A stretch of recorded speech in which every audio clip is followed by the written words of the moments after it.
Assalamualaikum warahmatullahi wabarakatuh. Salam merah menggoda dan salam satu media. Kembali lagi di channel saya Herdi Susanto. Dan saya berharap dimanapun sahabat-sahabat dan subscriberku semua selalu sehat walafiat dan selalu lancar rezekinya. Amin ya Allah ya robbal alamin.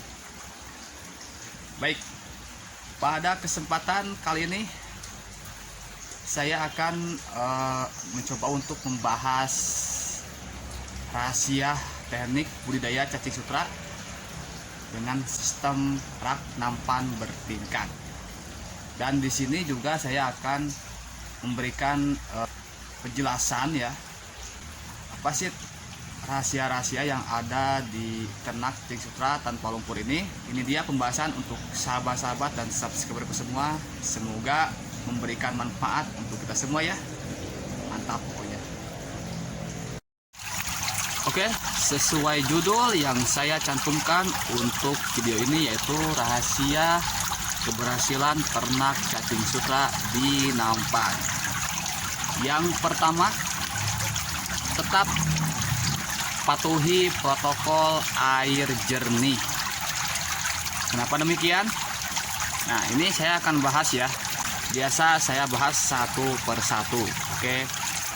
Kenapa protokol kejernihan air ini harus kita terapkan di tempat cacing sutra? Kalian harus punya bak penampung air cacing sutra.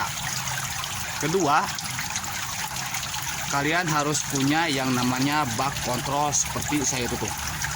Kenapa? Tiap bak masing-masing punya tujuan tertentu. Yang pertama, fungsi dari bak penampungan air yang pertama itu untuk menampung air yang jatuh dari nampan dan juga sebagai pengendapan air.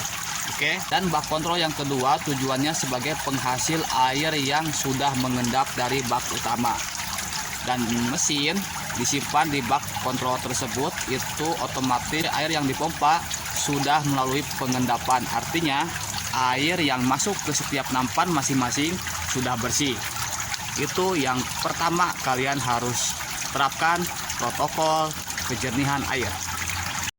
Dan yang kedua, kalian juga harus hati-hati ya dalam menebarkan medianya ke cacing sutra. Karena di tahap awal kita mulai budidaya, cacing sutra ini dia lebih fokus untuk beradaptasi dengan tempat barunya atau media barunya dan juga makanan barunya. Nah, seperti itu. Jadi disarankan bagi kalian yang mau ternak cacing sutra untuk tahap awal jangan terlalu berlebihan kita kasih makan. Sebenarnya sudah sering saya jelaskan rahasia ini ya. Tapi apa boleh buat, di sini saya akan mempertajam kembali. Kalau seandainya kalian semua mulai ternak cacing sutra dengan fermentasi ampas tahu, kasih ketebalan 0,5 cm dengan volume cacing sutra yang kita tebar sekitar 100 hingga 200 ml. Oke. Nah, itulah yang harus kalian terapkan. Yang ketiga, usahakan kualitas air tetap terjaga ya, terutama kadar oksigen dalam air. Itu penting sekali untuk keberhasilan cacing sutra yang ada di media nampan. Kalau seandainya kita punya tempat nih ya, punya tempat ukurannya itu buat satu rak. Contoh, rak ini panjangnya 5 meter, tingginya 1,5 meter dan lebarnya 30 cm. Dengan penampungan bak air cukup 1,5 meter dan bak kontrolnya itu cukup 1,5 meter kali 30 cm. Itu dengan pergantian air ya, itu wajib. Dengan pergantian air sekitar 2 minggu sekali.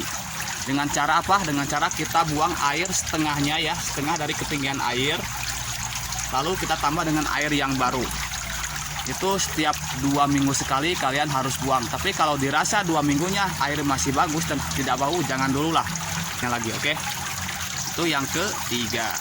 Sekarang rahasia kunci keberhasilan ternak cacing sutra yang keempat adalah, nah ini juga sangat penting sekali ya. Kalian harus membersihkan cacing sutra dari lumpur yang sudah mengendap di air. Biasanya lumpur tersebut terbawa oleh air ya, dan juga biasanya tumbuhnya lumpur tersebut dari hasil penguraian cacing sutra atau kotoran cacing sutra. Nah itu penting kalian bersihkan cacing sutra dengan kotoran-kotoran atau lumpur yang ada di nampan. Sebagai contoh ini saya sudah bersihkan ya. Ini di media kulit pisang dan ini di media jerami padi. Saya sudah bersihkan tuh. Tidak ada lumpurnya terkecuali jerami padi dan juga kulit pisang atau medianya. Kenapa kita harus membersihkan cacing sutra dari kotoran-kotoran yang ada di nampan? Tujuannya yaitu untuk menghilangkan satu, amoniak, dan juga bisa sebagai menolak tumbuhnya cacing darah yang ada di tempat budidaya. Biasanya cacing darah itu akan tumbuh kalau di nampan tersebut banyak sekali sisa-sisa makanan dari cacing sutra atau kotoran-kotoran dari cacing sutra dan juga lumpur yang ada di tempat nampan tersebut. Jadi penting harus kita bersihkan. Kapan kita bersihkan cacing sutra dari kotoran tersebut? Nah, kalau saya di sini setiap 1 bulan sekali, paling cepat 3 minggu sekali kita bersihkan cacing sutranya dari kotoran-kotoran yang ada di cacing sutra tersebut atau di tempat nampan tersebut. Itu yang keempat ya. Yang kelima,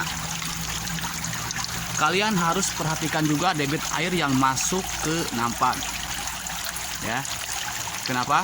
Saya sering sekali perhatikan debit air yang masuk. Kalau terlalu kencang itu ternyata bisa mengganggu pertumbuhan cacing sutra.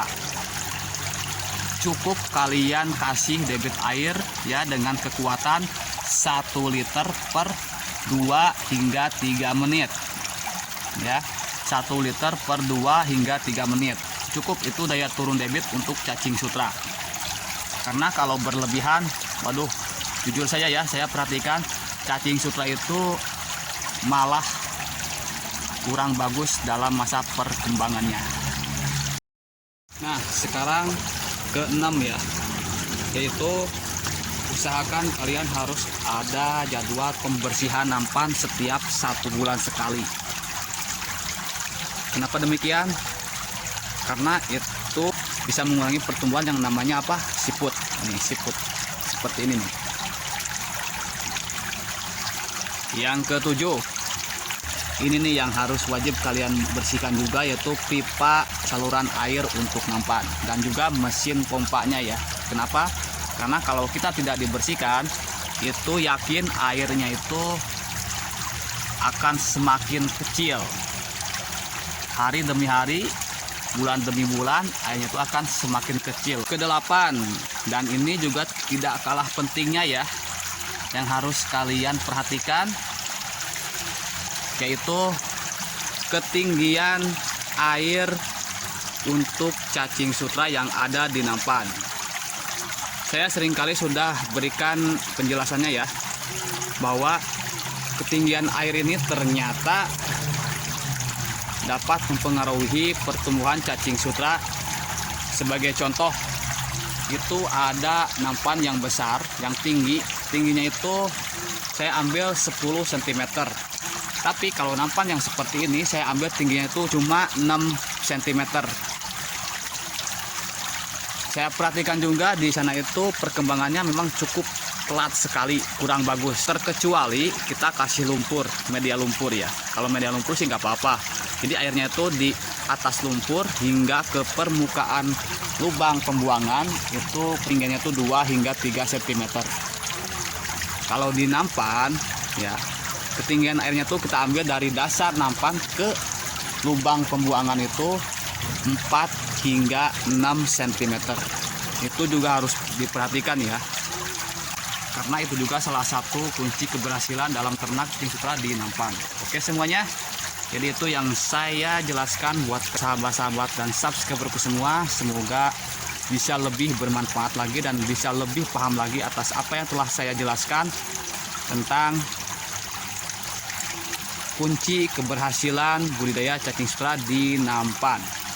Salam satu media, salam merah menggoda. Wassalamualaikum warahmatullahi wabarakatuh. Semakin mantap.